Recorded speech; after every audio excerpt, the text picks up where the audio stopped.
time once again for Dialogue Conspiracy with Mae Brussell.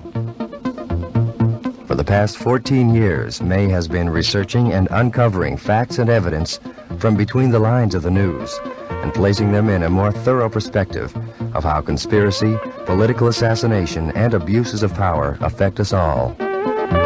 Dialogue Conspiracy originates with KLRB FM in Carmel, California. And now, Mae Brussell. Good evening. This is Mae Brussell in Carmel, California. It's Dialogue Conspiracy number 309, and it's Sunday, February 19th, 1978, in Carmel right now. I did say last week that I would continue talking about the Mark Lane article and the Larry Flynt publication in the Los Angeles Free Press, the articles on the Kennedy assassination, analyzing them and giving a full critique of that issue on the Kennedy assassination. But I'm going to have to put it off until next week and do a different subject, because this evening, this program of Dialogue Conspiracy is dedicated to a really great lady, a woman by the name of Lillian Castellano. Lillian Castellano is one of those rare researchers that I've had the good fortune to meet in the years that I've been studying the assassination of John Kennedy, Robert Kennedy, and Martin Luther King. Lillian Castellano is now dead. She was discovered at her home this last Friday. She's at the mortuary where there is a piece of paper saying that she had a cardiac failure, which is not a cause of death, but common at the time of death. There is cardiac failure. There's no autopsy on the body. Jack Kimbrough, the researcher, is trying to stop the burial to get an autopsy of it.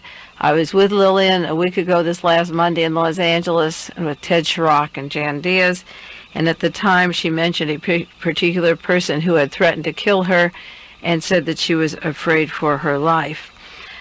Right now, the casket is closed. There will be a ceremony this week. The newspaper article in the Los Angeles Times today on her death gives no age, no date when she died, and no cause of death. The circumstances of her death, I want to go in with you and describe this woman to you. She's died in almost total silence, meaning that she wasn't world famous like Dick Gregory or Mark Lane. She's unknown to the world or the mass media because people like this that work with such a determined interest to get the full truth out they're pushed into a closet or silenced, or certain persons have tried to silence them ever since they came upon hard facts of these conspiracies. She'll be missed by the people who knew her, the people who worked with her, the women and the men who worked with her. We shared information together. We dedicated our lives to exposing murders, assassinations, fascism, and the cover-ups that go with these kinds of illegal acts. Last May, Lillian Castellano was before the Board of Supervisors in Los Angeles. She was trying to bring out evidence of the conspiracy to kill Robert Kennedy in Los Angeles because the Attorney General of this state, Evelyn Younger, was a district attorney at the time Robert Kennedy was killed, and Chief of Police Ed Davis, who recently resigned, both men running for governor of California in the next election, were part of the cover-up of this crime. And a group of researchers had begged the Board of Supervisors to listen to this evidence and take action against the Chief of Police in Los Angeles, at least that much, if they couldn't get to the Attorney General of the state.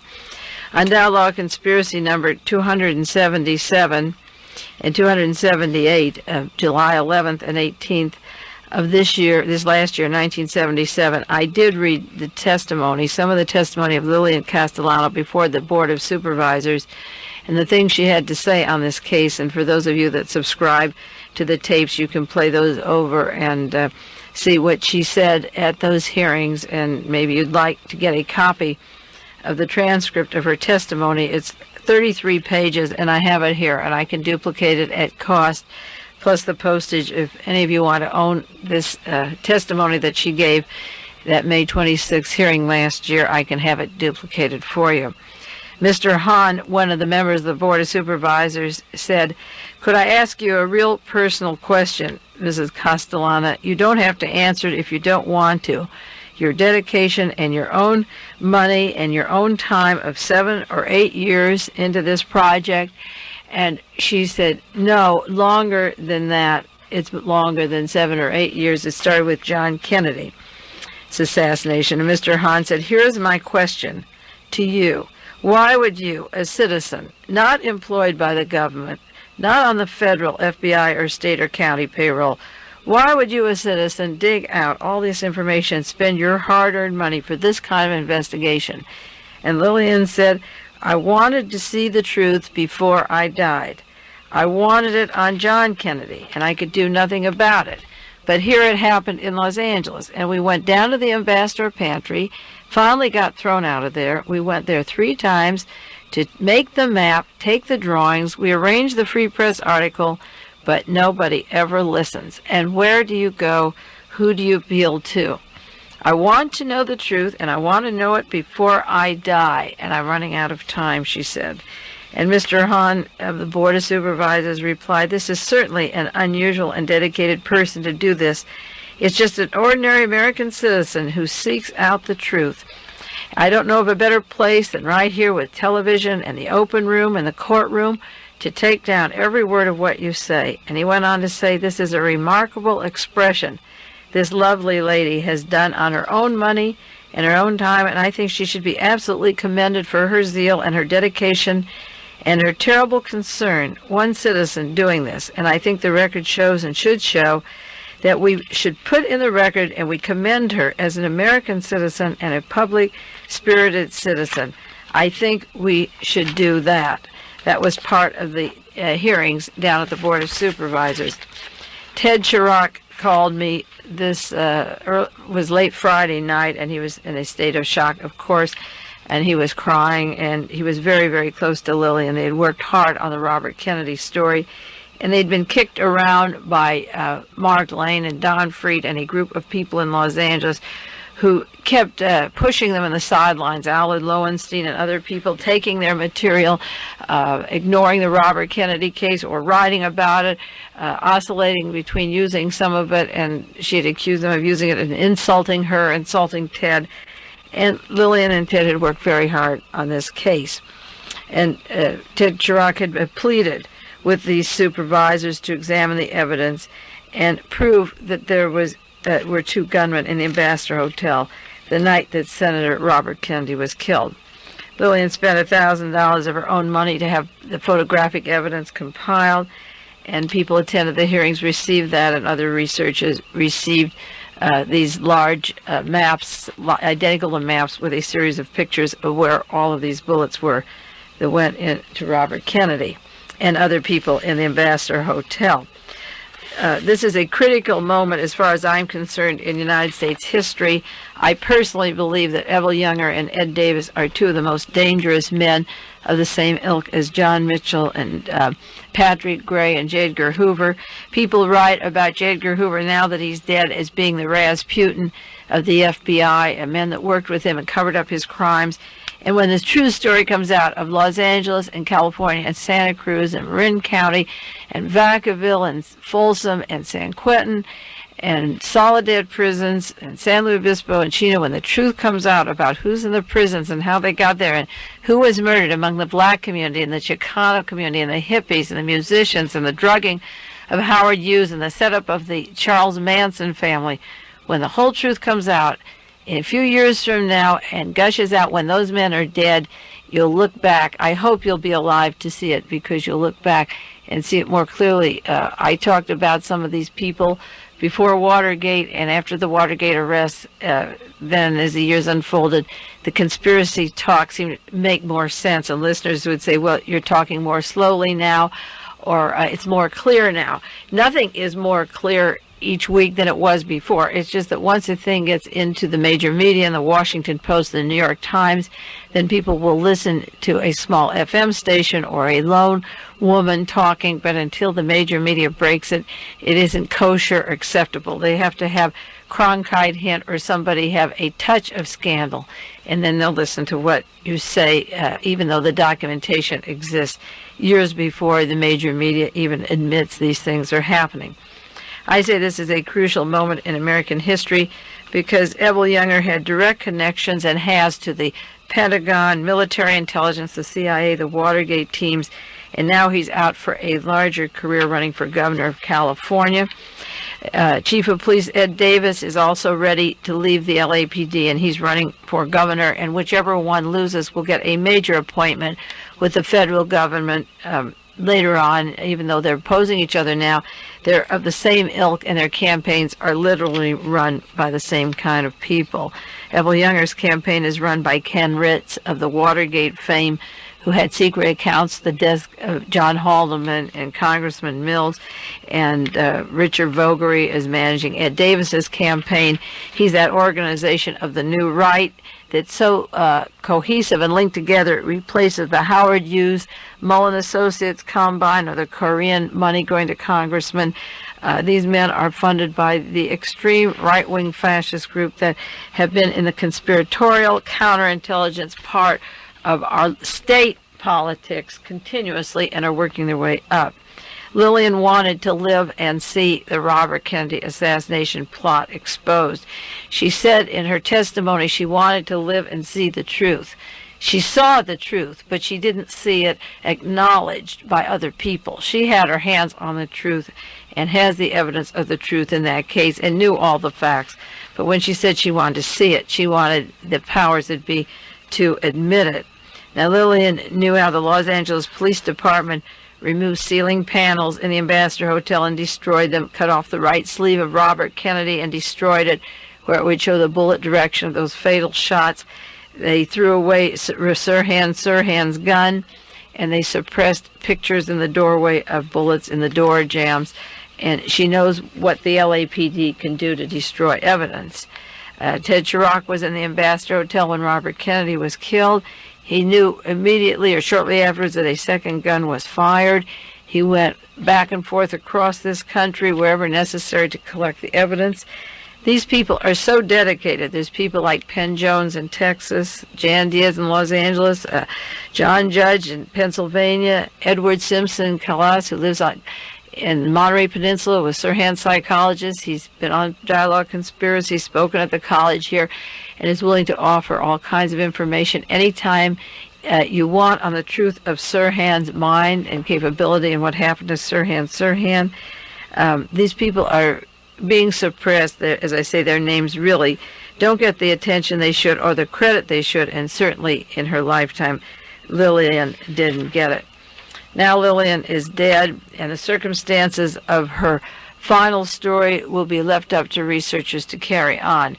I only hope, and I say this on the air and date this program, I only hope that people like Don Freed and Mark Lane don't take Lillian's research and information and put in the Los Angeles Free Press and start writing books and making another 40 or 50,000 off of books using the research that she used and yet would never acknowledge her, introduce her, put her down, ignored her.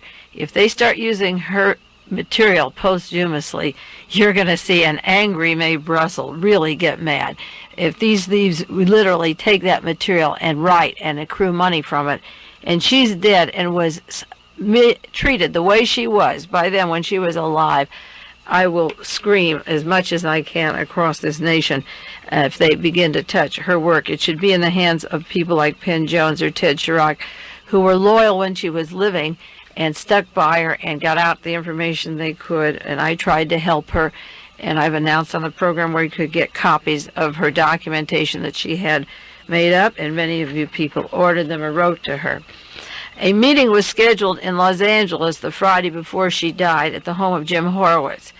I went down to Los Angeles a week and a half ago, and I had some work to do on a book I was working on, but I purposely set aside one day just to be with Lillian and Jan and Ted, and we got together, and she showed me photographs that have never been printed or publicly disseminated among the researchers of these extra bullet holes in the Ambassador Hotel that both the police and the FBI knew about.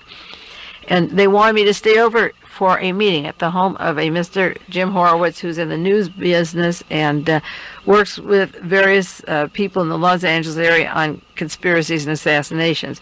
And Jim is trying to stop the election of Ebel Younger or Ed Davis for being governor of California, either one of them. And he had a meeting at his home called the Truth Committee, and he's trying to form a Truth Committee to get the evidence on these people. And as I've said on Dialogue Conspiracy, I will be referring to them and compiling information that I have from my files to share with you. And Lillian went to that meeting, and instead of them right away acknowledging her work and examining it, there was a lawyer there, a friend of Don Fried's, who began to attack her or discredit her, and she got very upset. And finally, the consensus of the meeting was, well, if you have this evidence of Evel Younger, the Attorney General of the state, covering up the Robert Kennedy assassination, or former Chief of Police of Los Angeles, Ed Davis, suppressing this, go home and take this information and compile it, and we'll present it to the Truth Committee to try to stop the election of governor of these two men and expose them. So Lillian went home with her documents and her pictures and worked on them all week. And when she was getting telephone calls up till Thursday, talking to people, she talked to Jan Diaz on Thursday, but after Friday and Saturday there were no calls. And Lillian had died evidently Thursday. And finally, they broke in her house, and Lillian had been dead. Rigor mortis was setting in. Now, Ted Chirac called me, and he was literally hysterical, and he was upset that the police department was going to go in and confiscate her material and her research. And they made some remark to the effect, this is another one of those conspiracy people or conspiracy cases. And he was very frantic that the LAPD was gathering up information because she was dead and unattended, and would keep this and then destroy it, and the researchers would not have access to it. And certainly Lillian Castellano would be the very last person in the world who would like to think that her research would end up in the hands of the Los Angeles Police Department, of all places. I understand now that a nephew and his mother have gone into her home, and they're staying there, and some things have been removed. There was at least no will when she was found dead, no place where this research would be safe, where other researchers could use it without just taking it and making a buck off of it, and not at least acknowledging the work that she did. It should be in some special place to preserve in the name of Lillian Castellano. As I say, Ted Chirac was frantic about who will get a hold of it and what the police took out of her place. And, of course, what they took from her place, we won't know. I'll have to go down if I can and see if the pictures that she showed us at lunch last week are still there, or if the police department has gathered those up, because the relatives are not researchers and they wouldn't know what she had before, and the material is locked up, and so we don't know what they took out, but they allegedly took things out of her place. When Howard Hughes was in Las Vegas, if that was Hughes or whoever could be impersonating Hughes, I doubt if it was, but the old man that was there, an aide of his named Kay Glenn, testified that he did the cleanup job after, let's call him Howard, left in 1970. And Kay Glenn just testified in a court case last week in Nevada on the Mormon will that he took shredders and disposed of everything personal that belonged to Howard Hughes in 1970. Every personal paper he destroyed on his own, even though Howard wasn't alive, and there's no it wasn't around consciously. He had a hemoglobin of 6. He was alive, but frail, and the doctor said it would be impossible for that body to make the trip to the Bahamas. But the body went, and certainly in that condition, instead of being hospitalized, they transferred it in the middle of the night, dead of night. But Kay Glenn took his personal papers, and yet there was a time when Howard, or that person, was sending letters out to a party, get me away from here. I don't trust Chester Davis. I don't trust the people around me. He thought that his life was in danger, and the letters of mistrust could be destroyed. His last will at that time, if he had one, could be destroyed. And an aide by the name of Kay Glenn testified, I destroyed everything personal of his. And of course, after that body that's allegedly used in Mexico City left, they also got the shredder and destroyed personal papers that shouldn't be in the hands of the people who are doing the confining. I'm worried about Lillian's research, and I hope that it will be there for all time for all of us to see, but how would we know? I had an article that I wanted to share with you on Dialogue Conspiracy before I even knew that Lillian had died, and it's from the Los Angeles Times, February 3rd, 1978, and it's about our state attorney general who's running for governor. And he had an interview about a shredding case in Los Angeles. There were charges against the Los Angeles Police Department of, there have been a lot of shootings and killings and unjustified homicides and potential cases of lawsuits. And when these cases came in charging the Los Angeles Police Department with these crimes, the police department went ahead and destroyed the papers, all records, 4 tons of records of complaints against the police department from 1949 to 1975, just after the Watergate story and the era was breaking into its full bloom. And Evel Younger had a press conference, and he stated that he thought that that wasn't much of a problem, that it was okay to go ahead and shred all of those materials in the police department, even though they were complaints against the police department. He's the Attorney General. This is what this candidate for governor has to say about the matter. State Attorney General Evel Younger characterized the controversial Los Angeles police file shredding case as, in quotes, not that much of a problem.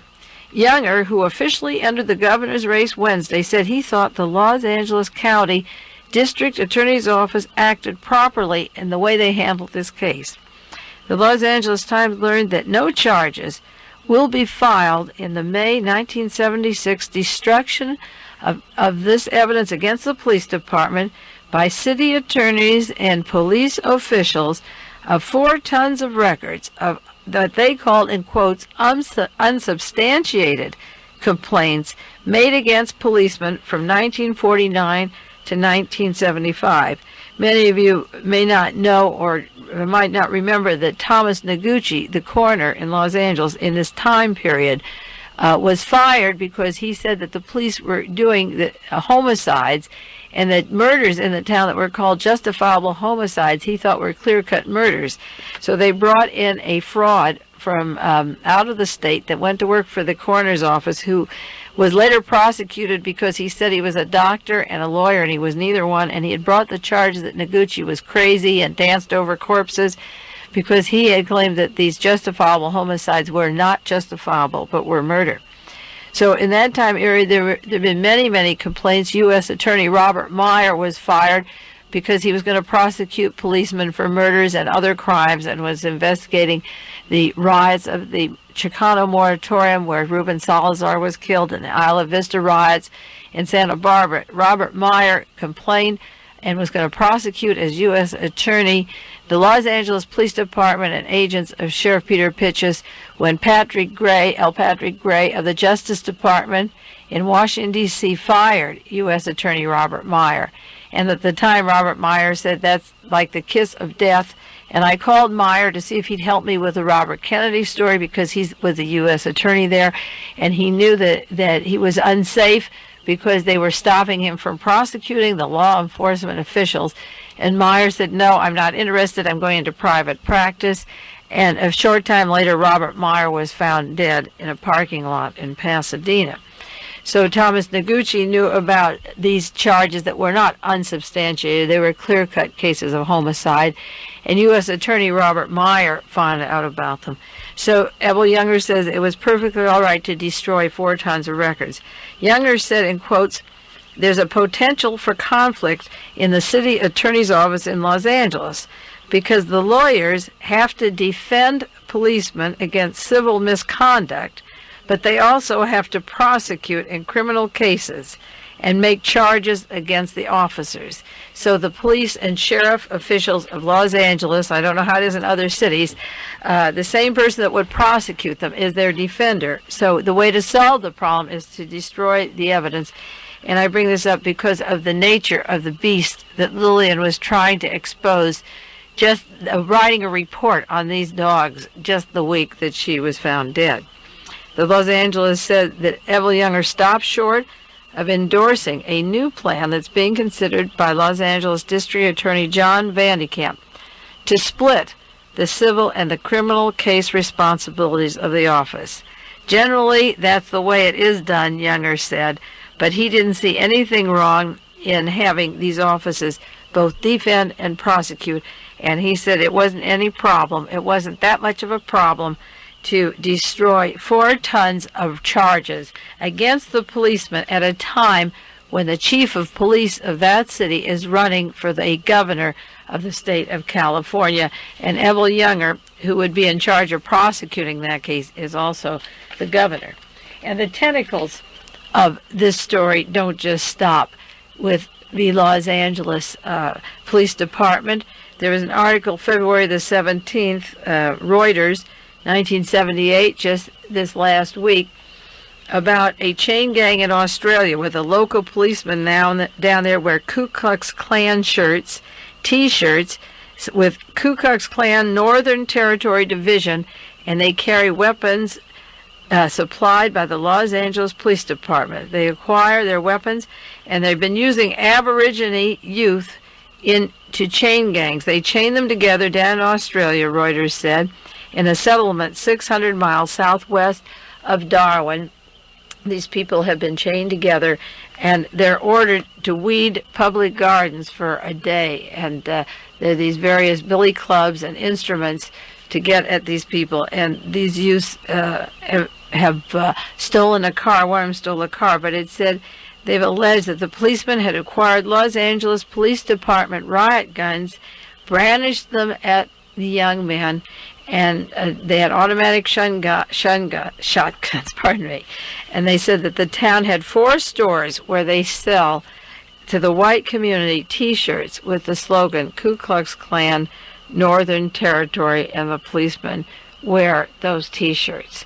So that the LAPD weapons somehow reach the Reuters news service, that they're being used on the Aborigine youth down in Australia, which is pretty grim. And I think that you have to consider the links of the tentacles of these people with their international police organizations. Ed Davis was recently entertaining the policemen from Iran and Argentina, and very fine cast of characters in the Los Angeles Police Department convention of the international police. And this is where these men are headed, and that's why they're such important people.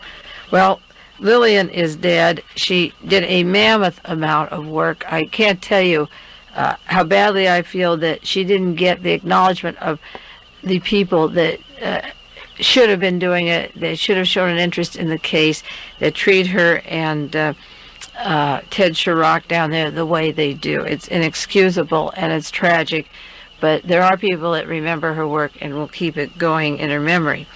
At the testimony in May of 1977, these are some of the things she said. She talked about the autopsy of Robert Kennedy, and she said that District Attorney Evel Younger, May 28, 1969, promised full public disclosure of all evidence and listings of various conspiracy theories, but District Attorney Evel Younger never addressed or answered the question about too many bullets in the Ambassador Hotel. That question of too many bullets was ignored in Evel Younger's statement then, has never been officially recognized or officially explained by him since, even when questioned on public television in June 1969. She named the Attorney General Evel Younger then. She said District Attorney Evel Younger, he was DA at the time, still has not told the truth and is now the Attorney General of the state of California. Deputy District Attorney Prosecutor in the Syrian case, David Fitz, became a judge of the Superior Court in Los Angeles. Chief Deputy District Attorney Prosecutor Lynn Compton, who prosecuted Sirhan with Evel Younger, is now a judge of the California appeals case.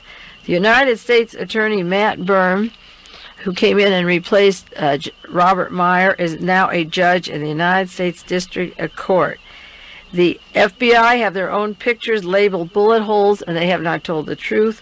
The news media, the Associated Press, the Los Angeles Times, the CBS have seen the proof and have not told us the proof. Watergate informed us that obstruction of justice is a felony. Yet the House Committee on Assassinations was not voted or funded to conduct an investigation of the assassination of Senator Robert Kennedy. And Lillian said, I can ill afford 1,000 copies of these posters, but it's all in one proof. She said, I've spent my own money to show there were too many bullets in one gun in the Robert Kennedy assassination. Well, Lillian will be missed by us, the researchers who knew her and friends who knew her. And we will continue where she left off and hope that her name will be attached to some of the work when the story breaks, and the credit will be given to her that she didn't get when she died, but will go down with her name, and she'll be known as one of those freedom fighters who fought to the very end. This is Mae Brussell. It's Dialogue Conspiracy. I'll see you next week on KLRB. You've been listening to Dialogue Conspiracy with Mae Brussell.